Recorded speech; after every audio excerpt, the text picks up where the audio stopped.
Alright, good morning. Let's go over today's trade plan.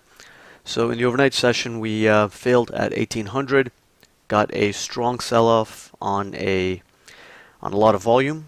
So at this point, the contextual idea of ES breaking below a multi-week balance and sellers still being in control, that idea is still in play. The main catalyst today is the FOMC announcement at 1 p.m. Central. Typically, the market will start to balance and form a trading range heading into FOMC, and then we'll get a directional move off the announcement. Today it could be the same idea, but because of the recent volatility, the range could be wider, right? For example, if historically the market balances in 8 to 10 point range, today could be more like 15 point range, or even a little bit more than that. So because of the volatility, we can just balance in a wider range. We may have to head lower to find buyers, right? Right now, the market is already trading at the 68 to 70 support, which is basically near Monday's lows, and we have some support zones below that can still attract buyers in the market. But given the heavy volume on the sell side, the market may have to dip below the recent range to find buyers. Nasdaq has already broken below its recent lows, and it's continuing to sell off.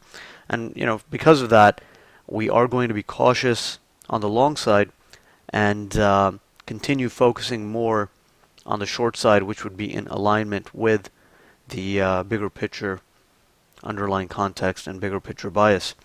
So on the day time frame, any bounces back up towards the lows from yesterday around 77s could provide resistance. We have resistance at 79 quarter to 81 quarter. That would be a good spot to short. Of course, at this point, it's a pretty decent bounce into it, but that would be a good spot to short. Above that, we have resistance at 85 to 87, and then stronger resistance at 89 to 91. Now, given the volatility, we could go back up towards, yesterday's lows around 77s and perhaps 79 quarter to 81 quarter, and that would be a good spot to take a short position and try to look for a move back down towards the 71, 72 area. Now, shorting it right from here, at the lows seems a bit risky, and that's not something that I'm personally looking to do. Because, given the FOMC announcement later on today, I don't know if there's going to be a lot more downside that justifies entering short now, right? In the overnight session, we've gone from 1801 all the way down to, 69. So, we've had a 30-plus point move in the overnight session, and now we're trading near the recent lows. So, at this point, we're being cautious on the long side, so we can just sit out, on the long side down here, and that would be prudent. But shorting at too aggressive a price can also be risky, especially in a volatile environment where the market bouncing 3 or 5 points is not really a big deal. So if you enter at an aggressive price, the risk is that you can quite easily be stopped out before the market turns in your favor. And for that reason, and because of FOMC, even though the focus is on the short side, we don't want to necessarily enter at support or enter at the recent lows, because there may not be too much more downside. Now, of course, there's always the chance that we're in a complete meltdown and we could go lower. That's always a small probability of that happening too. But given the big overnight range, given the fact that we're near the recent lows, I'd rather not take that risk of shorting it in the hole over here. If it goes lower, like I said, it can attract buyers. We're already seeing a very small buy response at that 68 to 70. But if we head lower below the recent range, that's really where buyers can be tempted to step in at some good trade location at 64 to 65, and the 60 to 62 zone is pretty good, top of a previous balance area, and then 56 half to 58 half, and then we have of course, strong support below that. But those are zones where the first test can result in a pretty decent buy response as shorts cover and some new buyers step in, expecting a decent bounce.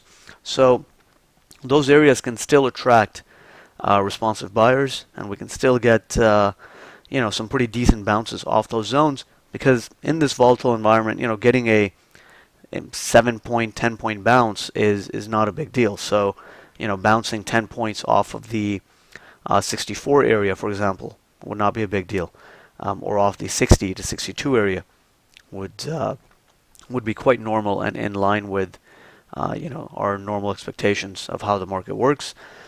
So right now, we're expecting balance heading into FOMC. Then once the FOMC announcement's out, then we can get a directional move. But usually those are kind of tough to trade because it can be pretty fast price action, and it can be tough to get on board. So unless the market is trading at such a good price that you can basically take on risk heading into FOMC, or you're quick enough that you can jump in on the announcement, it can be a bit tough to trade. So again, we're going to be selective, but the focus will be more on the short side. Sellers are still in control, and any bounces into resistance are still going to provide us with decent setups. This is a strong volume sell-off, so not expecting it to put in any big reversal on the day time frame ahead of FOMC.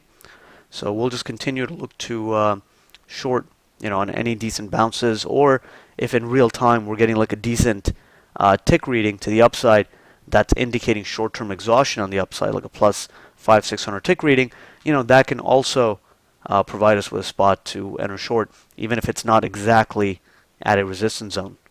So we'll keep that idea in mind as well. But heading into FOMC, the theme is going to be focus on short side, cautious on long side, and then once FOMC is out, then we'll have to, of course, assess the market and see where it's trading, and see if we can find a good spot to get on board for a short-term directional move. So those are the main thoughts heading into the day. Let's see how we open. Probably will get a little bit more selling off the open. So if we could head lower here. So that's why we will be cautious on the long side. Don't want to step in front of this. But those are really the main ideas on the day. Let's see how well we hold up, and we'll take it from there.